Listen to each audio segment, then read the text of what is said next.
సమాధానం రాబోయే ఎన్నికల్లో పల్నాడు పౌరుషాన్ని మీసం మెలేసి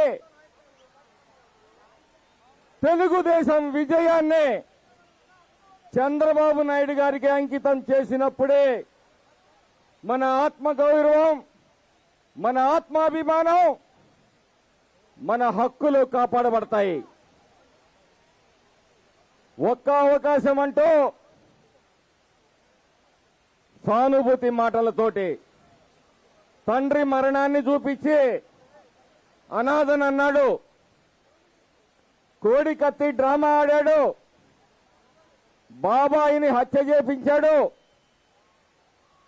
సెంటిమెంట్లతోటి, ఎమోషన్స్ తోటి ప్రజల మనసుల్ని కొల్లగొట్టడంలో ఈ దొంగ సిద్ధహస్తుడు. ప్రజలందరూ కూడా గమనించాలి. ఈరోజు సమాజంలో సామాజిక న్యాయం అని చెప్తాడు. సామాజిక న్యాయాన్ని సమాధి చేసిన వ్యక్తి ఈ జగన్మోహన్ రెడ్డి. సమాజంలో అన్ని వర్గాలు కూడా ఈరోజు దోపిడీకి, వేధింపులకు, వేదనకు, అరాచకాలకు, అకృత్యాలకు బలైపోయాయి. ఇందులో మాత్రం సామాజిక న్యాయం గొప్పగా పాటించాడు. ఇక్కడ కులం చూడలేదు, మతం చూడలేదు, ప్రాంతం చూడలేదు, అన్ని వర్గాల మీద కూడా దాడులు చేయించాడు. అంతేకాదు సమాజంలో అన్ని వర్గాల మీద కూడా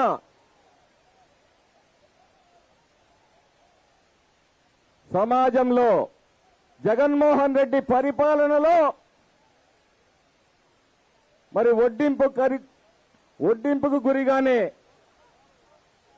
ఎస్సీ గాని, ఎస్టీ గాని, బీసీ గాని, మైనారిటీ గాని ఎవరైనా ఉన్నారా?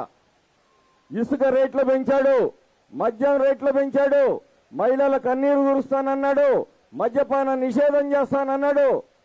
అనేక రకాలైన ఇంటి పన్ను, చెత్త పన్ను, ఆర్టీసీ ఛార్జీలు, ఇలా ఒకటి కాదు, సమాజంలో అన్ని వర్గాల మీద అన్ని రకాలుగా బాదుడు చేశాడు. సంవత్సరానికి ఒక పథకం ఇచ్చి ప్రజల్ని మభ్యపెట్టే ప్రయత్నం చేస్తా ఉన్నాడు.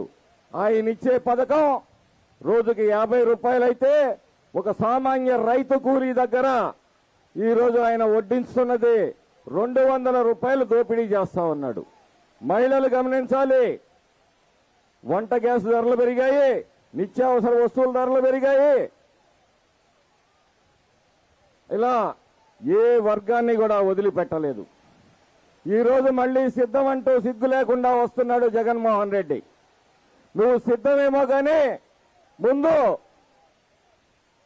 నీ చెల్లి షర్మిలమ్మ, డాక్టర్ సునీతమ్మ అడిగే ప్రశ్నలకు నువ్వు ముందు సిద్ధంగా జగన్మోహన్ రెడ్డి. ఇది మేము అడగటం లేదు, జనసేన నాయకుడు అడగటం లేదు. నీ చెల్లి, నీ సొంత, నీ తోడబుట్టిన వాళ్ళు అడుగుతున్న ప్రశ్నలకు ముందు నువ్వు సమాధానం చెప్పి ఆ రోజు బయటికి రా సిద్ధమని. అప్పుడు మేం చెప్తామో మీకు సమాధానం. నువ్వు ఎన్ని దోపిడీలు చేసావో, ఎన్ని దుర్మార్గాలు చేసావో, ఈ రాష్ట్రాన్ని ఏ విధంగా అధోగతి పాలు చేశావో. నీ ఎలక్షన్ మేనిఫెస్టోనే ఒక ఖురాన్ అన్నావు, ఒక భగవద్గీత అన్నావు, ఒక బైబిల్ అని పవిత్ర గ్రంథాలతో పోల్చావు. నీ మేనిఫెస్టో మొత్తం అబద్దాల పుట్ట. ఈరోజు 99% హామీల్ని అమలు చేశామని చెప్పేసి ప్రజలని, అమాయకులైన ప్రజల్ని మళ్లీ మోసం చేసే ప్రయత్నం చేస్తా ఉన్నావు. మేము ఈ వేదిక మీద ఛాలెంజ్ చేస్తా ఉన్నాము, ఎదురు వేదిక పెట్టండి. నీ 99% హామీలు నువ్వు అమలు చేసేవా లేదా అనేది నువ్వు చర్చకు సిద్ధమా అని చెప్పేసి ఈ సభాముఖంగా అడుగుతున్నాము. సమయం ఎక్కువగా లేదు కాబట్టి సోదరులారా, ఈ పల్నాడు ప్రాంతంలో ఇసుక దగ్గర నుంచి, మద్యం దగ్గర నుంచి అన్ని దోపిడీకి గురవుతున్నాయి. చివరికి దేవుడి దగ్గర టెంకాయ కూడా 25 రూపాయలదే 60 రూపాయలు అమ్మే దుస్థితి. అంటే దేవుడి దగ్గర కూడా ఏ రకమైన దోపిడీ చేస్తున్నాడో మరి మాచర్ల శాసనసభ్యులు కానీ ఇక్కడైతే అక్రమ మైనింగు.